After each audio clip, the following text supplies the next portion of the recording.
Oke, kita mulai aja ya. Ya Pak, Saya gimana Pak?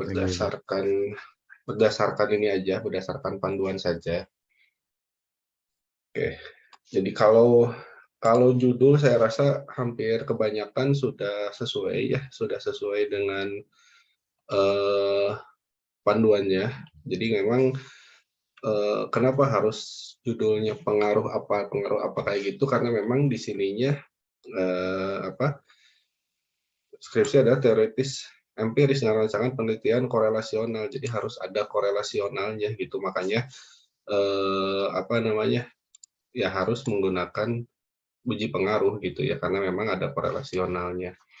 Begitu kalau untuk judul, saya rasa sudah tidak ada masalah. Kemarin hampir semua sudah mengajukan judul dan saya rasa sudah bisa digunakan judul tersebut gitu. Jadi sudah tidak ada masalah dengan judul gitu ya. Maka kita lanjut langsung saja ke eh, penyusunan bab satunya gitu ya. Penyusunan bab satu. Jadi kalau di apa namanya di bab satu itu isinya ada 4 ya.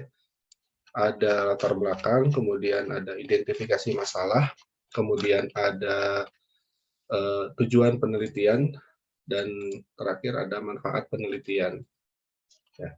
Jadi sebenarnya yang paling susah memang ada di latar belakang ya. Yang paling susah ada di latar belakang dan eh, saya rasa skripsi itu bab satu 2 3 itu adalah yang paling eh, pentingnya gitu ya. Porsinya bisa 70%, bahkan bab satu 2 3 itu 70% gitu, karena itu adalah rencana penelitian yang memang yang paling banyak mikir ya di situ gitu ya. Yang paling banyak mikir di situ. Dan yang paling susah memang ada di latar belakang gitu ya. Yang paling susah ada di latar belakang karena memang di latar belakang ini harus menampilkan bagaimana alasan kita dalam memilih judul tersebut gitu. Yang dalam memilih judul tersebut. Jadi yang wajib ada ya, yang wajib ada di dalam latar belakang itu pertama pentingnya penelitian. Ya, pentingnya penelitian. Jadi bagian ini menguraikan secara ringkas sebagai justifikasi pentingnya penelitian. Jika variabel yang menjadi kepentingan adalah variabel dependen, nah peneliti menguraikan dampak variabel dependen terhadap faktor-faktor lainnya. Uraian mengenai pentingnya penelitian harus mengutip pendapat ahli atau peneliti sebelumnya. Jadi di dalam pentingnya penelitian itu isinya adalah ya jelaskan apa menurut ahli kenapa si variabel dependen itu penting gitu ya untuk diteliti. Contoh misalkan variabel dependen itu kan variabel kalau dikenalnya gitu ya dengan variabel y-nya lah gitu. Ya dengan variabel y-nya. Jadi sebenarnya nggak ada variabel x atau variabel y, yang ada variabel independen dan variabel dependen gitu, atau variabel moderating, intervening dan seterusnya. Jadi x sama y itu hanya simbol saja. Ya, jadi eh, penyebutan yang benar bukan variabel x atau variabel y, tapi variabel dependen dan variabel independen. Nah, di pentingnya penelitian jelaskan kenapa variabel dependen ini penting gitu. Ya, jadi variabel dependen ini yang masalah yang di ujung ya. Kalau marketing biasanya keputusan pembelian, minat beli konsumen, kepuasan, loyalitas, itu adalah variabel dependennya. Nah, itu harus dijelaskan kenapa variabel dependen ini penting gitu. Nah, tapi harus menurut para ahli gitu ya. Harus menurut para ahli. Kalau di SDM saya rasa juga banyak. Tapi kebanyakan kalau di SDM kan kinerja ya. Kinerja atau bisa juga turnover intention atau turnover-nya gitu. Atau kepuasan kerja. Itu eh, banyak digunakan sebagai variabel dependen gitu. Nah, itu tinggal dijelaskan saja kenapa penting variabel dependen itu. Ya, jadi nanti saya jelaskan dulu hal yang wajib ada di latar belakangnya. Nanti urutannya saya jelaskan belakangan. Urutan penulisan di latar belakang itu harus seperti apa, saya jelaskan belakangan. Jadi ini yang wajib ada dulu gitu. Ya, yang wajib ada dulu. Nah, kemudian setelah pentingnya penelitian, yang wajib ada lagi itu adalah masalah penelitian. Ya, masalah penelitian. Nah, masalah penelitian ini sebenarnya ada dua. Ada masalah teoritis, ya, dan ada masalah praktis. Nah, dua-duanya harus ada. Dua-duanya harus ada. Masalah teoritis itu menerangkan masalah teoritis yang sebelumnya belum terselesaikan. Yang belum terselesaikan itu maksudnya gini, belum terselesaikan itu. Jadi harus menyebutkan ada hasil-hasil penelitian, ya, hasil-hasil penelitian sebelumnya dari jurnal-jurnal yang menyatakan bahwa adanya inkonsistensi hasil penelitiannya. Ya, itu yang disebut dengan masalah penelitian yang teoritisnya. Jadi di sini kenapa disebutkan masalah yang belum terselesaikan, karena gini, ketika semua artikel atau semua jurnal bilang bahwa misalkan kualitas pelayanan itu berpengaruh positif terhadap kepuasan, ya, semua bilang seperti itu, tidak ada bantahan misalkan yang negatif pengaruhnya atau yang tidak signifikan misalkan. Nah, ketika semuanya positif dan signifikan, maka masalah teoritis itu sudah terselesaikan. Ya. Ketika semua hasil penelitiannya positif dan signifikan, maka itu sudah terselesaikan. Karena apa? Karena tidak ada masalah lagi dengan itu. Itu yang tadinya teoritis sudah berubah. Sudah berubah, artinya sudah berubah menjadi hukum. Ya, karena hasilnya ketika diulang-ulang hasilnya tetap sama gitu, ya, tetap sama. Jadi ketika tetap sama sudah bukan teori lagi, tetapi sudah menjadi hukum, ya. Makanya ada yang disebut dengan kalau di eksak kan itu berulang-ulang ya, berulang-ulang tapi sama gitu hasilnya. Kalau eksak kayak hukum Archimedes, hukum Newton, hukum apa, itu kenapa dijadikan sebagai hukum? Karena memang sudah selesai masalahnya, sudah terselesaikan. Sudah tidak disebut lagi teori Newton, tidak disebut lagi teori Archimedes misalkan. Karena sudah menjadi hukum dari teori. Jadi masalahnya sudah terselesaikan. Nah, di sini harus memunculkan masalah yang belum terselesaikan secara teoritis. Makanya salah satunya dengan apa? Dengan inkonsistensi hasil penelitian sebelumnya. Ya. Jadi hasil penelitian yang korelasional ini hasilnya ada 4 kemungkinan. Ya, ada 4 kemungkinan. 2 arah, positif dan negatif. 2 lagi signifikan atau tidak signifikan. Ya. Jadi bisa positif signifikan, bisa positif tidak signifikan. Kemudian bisa negatif signifikan, bisa negatif tidak signifikan. Nah, 4 kemungkinan ini bisa hasil penelitiannya saling berseberangan atau inkonsistensi. Nah, itulah yang disebut dengan inkonsistensi hasil penelitian. Jadi misalkan kualitas pelayanan terhadap kepuasan. Si A bilang hasilnya adalah positif signifikan. Si B bilang positif signifikan. Si C bilang positif signifikan. Tapi si D misalkan positif tidak signifikan. Nah, itu sudah jadi inkonsistensi. Gitu. Ya.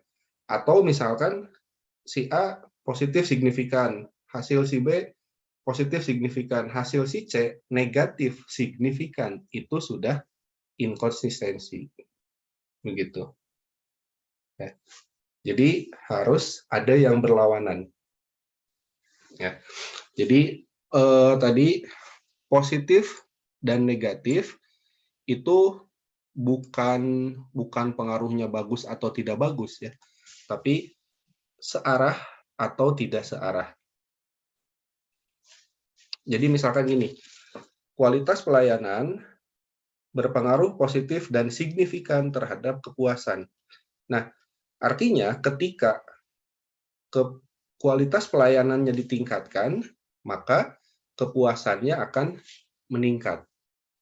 Itu positif karena satu arah, ya, karena satu arah. Kemudian ketika kualitas pelayanan diturunkan, maka kepuasan akan menurun. Itu juga masih positif, ya, masih positif karena satu arah. Nah, tapi kalau misalkan yang negatif itu, yang kualitas pelayanannya ditingkatkan, tapi kepuasannya turun. Nah, berarti berlawanan arah. Itu baru negatif. Atau kepuasannya turun, tapi malah meningkatkan kualitas pelayanan turun, tapi kepuasannya meningkat. Nah, itu juga negatif. Jadi, kalau arahnya berlawanan, negatif. Kalau searah, baik naik ataupun turun, searahnya, itu positif. Ya. Jadi, positif negatif itu arah. Ya, arah positif negatif itu. Karena dari rumusnya, kan, rumus regresi itu Y sama dengan A plus BX. Nah, kalau positif, misalkan X terhadap Y. Kalau positif plus gini, kan X-nya naik, Y-nya naik juga. Ya, karena plus. X-nya turun, Y-nya turun juga. Ya. Contoh misalkan, contoh 8 sama dengan 6 ditambah 2. Ketika 2X, ini tuh 2 itu anggap aja X-nya ya, gitu. 2 itu X-nya. Ketika 2-nya dinaikkan, ya, ketika 2-nya dinaikkan, misalkan jadi 4, maka 6 tambah 4 sama dengan 10. Ya. Y-nya naik juga. Ya, jadi tadinya 6 tambah 2, 8. Nah, ketika 6X-nya dinaikkan jadi 4, maka Y-nya naik jadi 10. Artinya kan satu arah, ya. Satu arah. Nah, kemudian kebalikannya, misalkan 6 ditambah 1 sama dengan 7. Sekarang 2-nya, X-nya diturunkan jadi 1. Maka Y-nya juga turun. Tadinya 8 jadi 7. Ya. Nah, ini masih positif juga. Ya, karena ininya tandanya positif. Gitu. Tapi kalau yang negatif misalkan 12 sama dengan 10 min 2. Nah, 12 sama dengan 10 minus 2. Nah, sekarang kalau minusnya kita naikkan, si X-nya yang minus ini kita naikkan, misalkan 10 jadi min 6. Sorry, bukan 10 minus 2. Iya, saya baru ambil apa. Sorry. Ini 10 minus 2 sama dengan 8. 8. Ya. Sekarang kan kita turunkan 2-nya. Kita naikkan 2-nya. Jadi 6 kan. Nah, sekarang jadinya 4. Ya. X-nya naik, tapi Y-nya jadi turun. Tadinya 8 jadi 4. Ya. Kemudian misalkan X-nya kita turunkan. 10 minus 1. Jadi 9. Nah, X-nya diturunkan, Y-nya malah naik gitu. Ya. Kalau ini X-nya diturunkan, Y-nya turun, X-nya dinaikkan, Y-nya naik. Kalau ini X-nya dinaikkan, Y-nya turun, X-nya diturunkan, Y-nya naik. Jadi berbalik arah.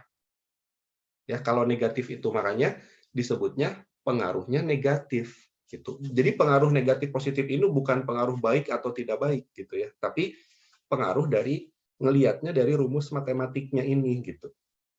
Ya, ngelihat dari rumus matematiknya. Jadi positif negatif itu arahnya. Nah, kemudian ada signifikan dan tidak signifikan.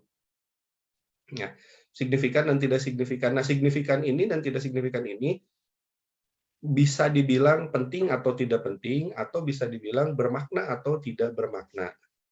Ya, bermakna atau tidak bermakna. Misalkan kualitas pelayanannya dinaikkan 1 kali atau 2 kali lipat. Ternyata kepuasannya naik juga 2 kali lipat. Nah, berarti itu signifikan, bermakna kenaikannya. Tapi kalau kualitas pelayanannya dinaikkan 2 kali lipat, kepuasannya hanya naik 0,1 misalkan, itu ada perubahan, berarti perubahannya positif, ya, pengaruhnya positif. Tapi positifnya hanya kecil, artinya tidak signifikan, tidak bermakna gitu. Ya. Jadi signifikan artinya bermakna, kerasa gitulah kenaikannya. Tapi kalau tidak signifikan itu tidak bermakna kenaikannya. Ya, sederhananya gini lah, ketika kita di kerjaan di kantor, penetapan SK mulai bulan depan karena adanya inflasi, maka semua karyawan gajinya naik sebesar 10.000 per bulan. Nah, di kwitansi ada kenaikan 10.000, tapi bermakna atau tidak? Masalahnya itu. Ya. Hampir semua orang mungkin akan bilang bahwa itu tidak bermakna, tidak signifikan gitu naiknya. Ya karena ya 10.000 mah potongan ATM juga udah habis gitu. Dipotong biaya administrasi ATM juga udah habis. Nah, artinya ada kenaikannya tetapi tidak bermakna gitu ya, tidak signifikan gitu. Nah, itu hasil-hasil penelitian itu seperti itu. Jadi kalau misalkan tadi hampir kebanyakan, kalau saya lihat di judul itu hampir kebanyakan semua pengaruhnya positif ya. Semua pengaruhnya positif. Jadi nanti cari pembandingnya, boleh positif tidak signifikan, boleh negatif signifikan atau negatif tidak signifikan. Ya, cari yang hasil penelitiannya seperti itu. Gitu. Nah, kemudian cara nyarinya gimana? Cara nyarinya yang mudah. Cara nyarinya yang mudah. Kemarin kan saya sudah share contoh-contoh skripsi yang ada di kita ya, di EPUB Imandiri. Nah, cari aja yang judulnya sama. Cari yang judulnya sama, kemudian lihat di latar belakang dia yang menjadi inkonsistensinya, jurnalnya siapa. Nah, tinggal baru cari jurnalnya di Google gitu. Ya, cari jurnalnya di Google karena kalau kita nyari sendiri langsung di Google, itu kan susah untuk menemukan hasil positif negatifnya itu nggak kelihatan, positif signifikan itu nggak kelihatan, harus di-download dulu, baca dulu satu-satu gitu. Kalau pengen cepat, ya caranya seperti itu. Ya, kalau pengen cepat. Nah, ini masalah penelitian. Boleh juga masalah penelitian itu berupa keunikan bidang yang diteliti. Kalau keunikan, jadi peneliti harus mampu menunjukkan bahwa kajian merupakan hal yang jarang diteliti. Ya, jarang diteliti, kayak variabel penelitiannya termasuk jarang diteliti, atau lokasi penelitiannya yang jarang dikaji secara ilmiah. Cuman kalau ini kebanyakan pada lokasinya, ya, pada lokasinya. Kalau saya lihat kemarin pengajuan judul, variabel penelitian termasuk jarang diteliti, itu tidak karena kalau yang kemarin yang pengajuan itu hampir kebanyakan sudah banyak yang diteliti. Cuman kan keunikannya bisa dilihatnya dari lokasi, ya, dari lokasi. Pasti lokasi kan karena hampir di tempat kerja masing-masing atau di mana, jadi jarang gitu ya penelitian itu di lokasi tersebut gitu.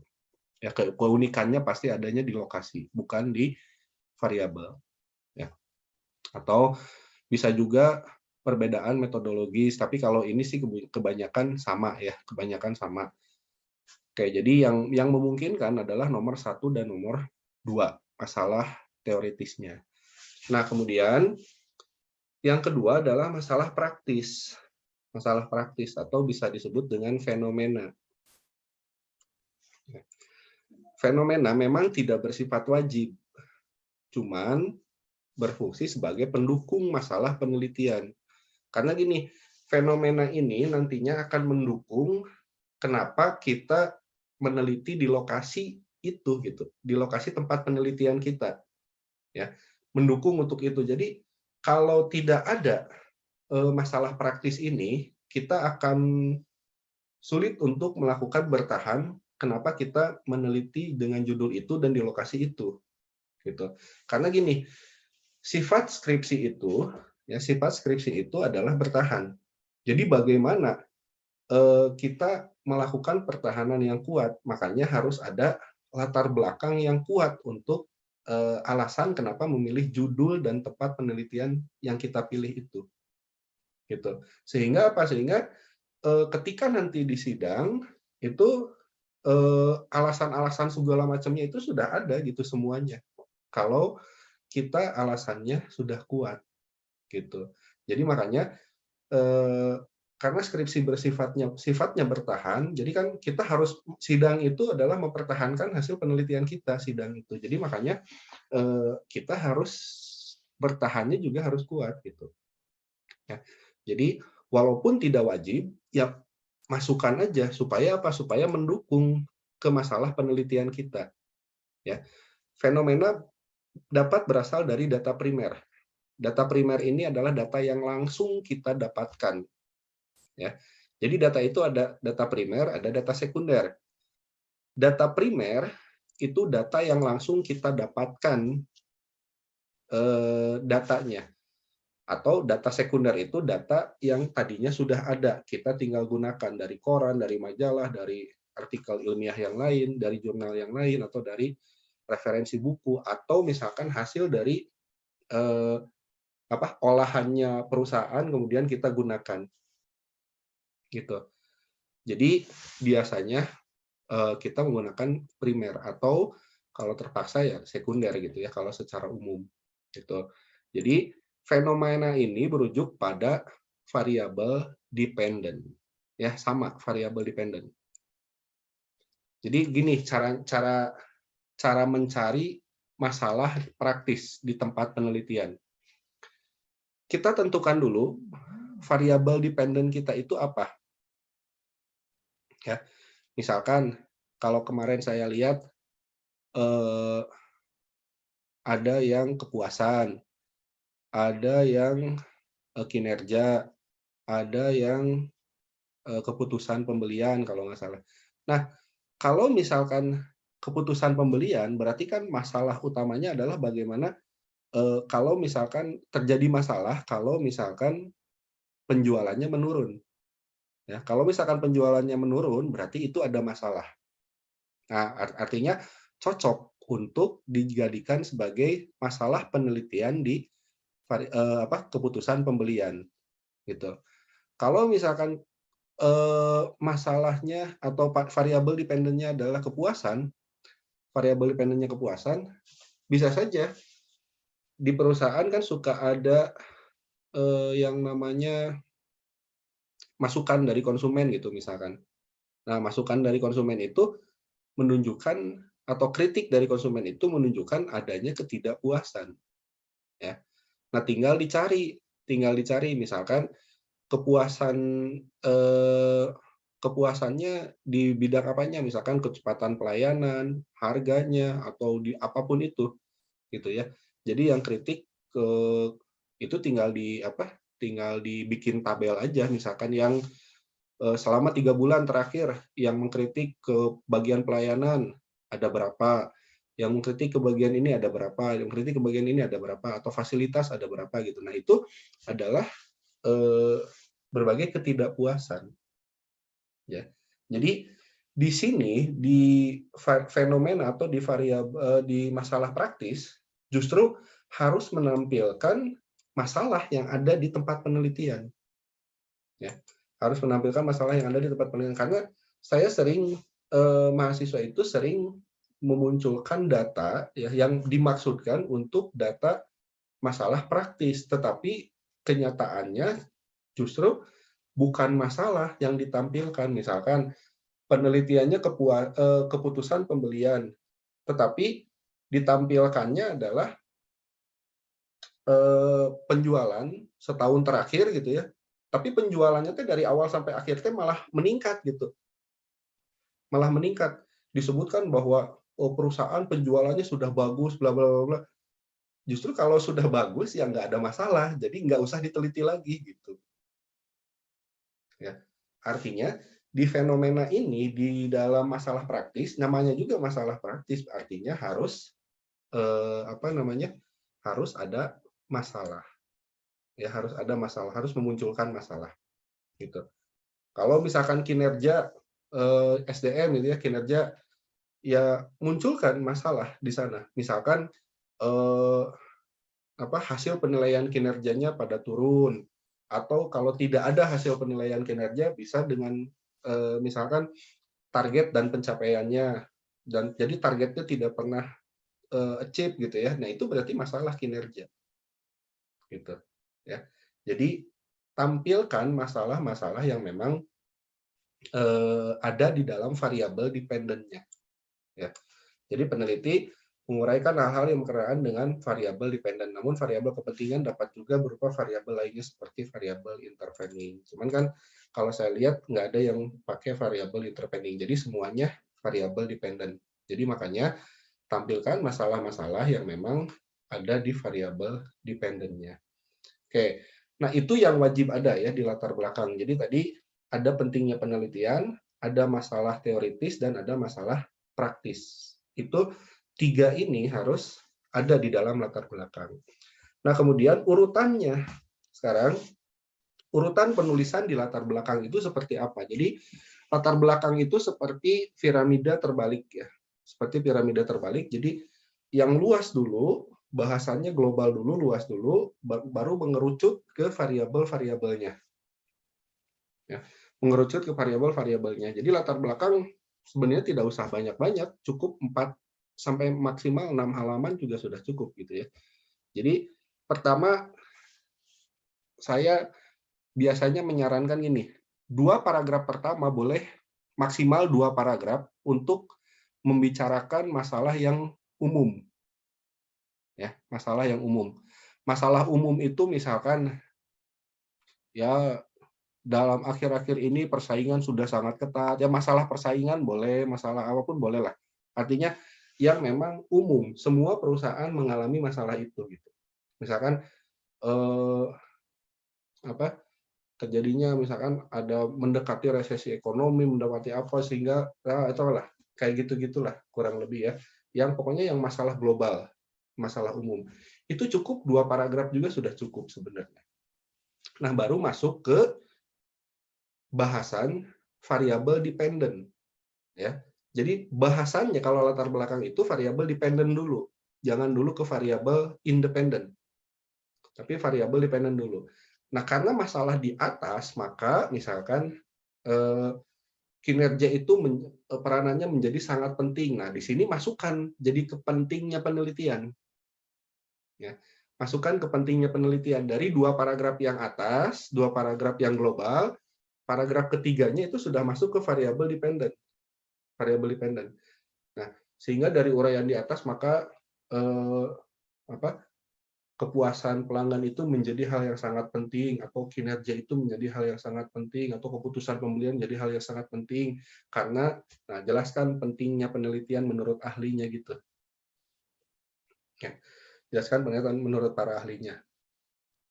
Nah, kemudian bisa dari situ pentingnya penelitian beres, kemudian jelaskan definisi dari variabel dependen itu apalah satu menurut ahli aja satu. Misalkan setelah pentingnya penelitian karena kan kita jelaskan juga ya kepuasan karena kepuasan pelanggan itu adalah bla bla bla bla gitu. Karena kinerja karyawan itu bla bla bla gitu. Ya. Nah, kemudian dari sana bisa masuk ke masalah praktis atau ke fenomena ini. Ya. Jadi sudah bicara masalah pentingnya variabel dependen, kemudian kita tunjukkan ada masalah variabel dependen ini di tempat penelitian kita. Tunjukkan dengan data. Ya. Tunjukkan dengan datanya. Misalkan terjadinya sedangkan di perusahaan ini bahwa yang penting tadi itu terjadi penurunan atau terjadi lonjakan adanya masukan-masukan atau kritik-kritik dari konsumennya dan lain sebagainya, atau terjadinya penurunan kinerja gitu. Nah, jadi tampilkan datanya, ya tampilkan datanya yang memang bisa menampilkan adanya masalah di dalam perusahaan tempat penelitian kita pada variabel dependennya. Nah, setelah muncul masalahnya, kemudian paragraf berikutnya baru masuk ke variabel independen-independennya. Ya, misalkan tadi kinerja. Nah, kalau Pak Suratman misalkan dari kinerja ini diduga, ya kita menduga dulu, jangan langsung kesimpulan. Jadi misalkan kayak gini, kalau ngambil kesimpulan itu bilangnya misalkan masalah tersebut dapat terjadi karena misalkan kinerja yang menurun itu dapat terjadi karena gaya kepemimpinan transformasional. Kalau ngomongnya gitu, itu sudah beres. Artinya tidak perlu ada penelitian lagi karena sudah diketahui masalahnya ada di gaya kepemimpinan gitu. Tapi kalau kita menduga, nah kan kita menduga adanya masalah dalam gaya kepemimpinan, gitu. Gaya kepemimpinan transformasional, bla bla bla, jelasin menurut definisinya, menurut ahlinya, kemudian didukung oleh hasil penelitian sebelumnya. Karena menurut hasil penelitian juga bahwa gaya kepemimpinan transformasional berpengaruh positif signifikan terhadap kinerja karyawan. Menurut si B berpengaruh positif terhadap kinerja karyawan. Menurut si C juga positif signifikan, tapi menurut si D misalkan positif tapi tidak signifikan, atau negatif signifikan, atau negatif tidak signifikan gitu. Nah, kemudian setelah itu beres, masuk ke variabel independen berikutnya. Ya, masuk variabel independen berikutnya, jelaskan lagi tadi, selain misalkan gaya kepemimpinan transformasional yang menjadi faktor lain yang berpengaruh terhadap ini diduga adalah apa gitu. Nah, kemudian jelaskan definisinya, satu atau dua definisi, kemudian jelaskan juga hasil penelitian sebelumnya. Nah, dari situ paragraf terakhirnya, dari uraian di atas, maka penulis mengambil judul penelitian ini adalah pengaruh A dan B terhadap Y di mana gitu. Ya, jadi urutannya kurang lebih seperti itu. Ya, yang global 2 paragraf cukup lah, satu atau 2 halaman. Kemudian masuk ke variabel dependen, jelaskan pentingnya variabel dependen, munculkan masalahnya, datanya yang ada di sana, kemudian masuk ke variabel independen, terus tapi menduga ininya, bilangnya gitu ya, bilangnya menduga, kemudian jelaskan definisinya, kemudian dukungan hasil-hasil penelitian sebelumnya. Kayak gitu. Itu urutan kurang lebih di latar belakang penelitian.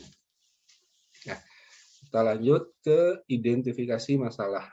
Jadi identifikasi masalah sebenarnya ini ada dua jenis, ya, ada dua jenis. Maksudnya dua jenis itu ada dua yang memang harus dimunculkan di dalam identifikasi masalah. Pertama, deskripsi variabel-variabel yang diteliti. Artinya ini mengukur dulu kondisi saat ini. Ya, mengukur kondisi saat ini mengenai variabel-variabel yang diteliti. Misal, judulnya pengaruh kualitas pelayanan dan persepsi harga terhadap kepuasan konsumen misalkan. Ya. Jadi yang harus adanya itu identifikasi masalahnya, pertama, bagaimana kualitas pelayanan menurut persepsi responden di perusahaan apa. Kemudian yang kedua, bagaimana persepsi harga produk ini menurut persepsi responden di perusahaan apa. Kemudian bagaimana kepuasan konsumen perusahaan ini di tempat penelitiannya. Nah, itu menjelaskan mengenai deskripsi masing-masing variabel menurut persepsi responden. Kenapa menurut persepsi responden? Karena kita nantinya akan menanyakan ke respondennya. Dalam hal kalau marketing nanyainnya ke konsumen, kalau SDM nanyainnya ke karyawan. Ya.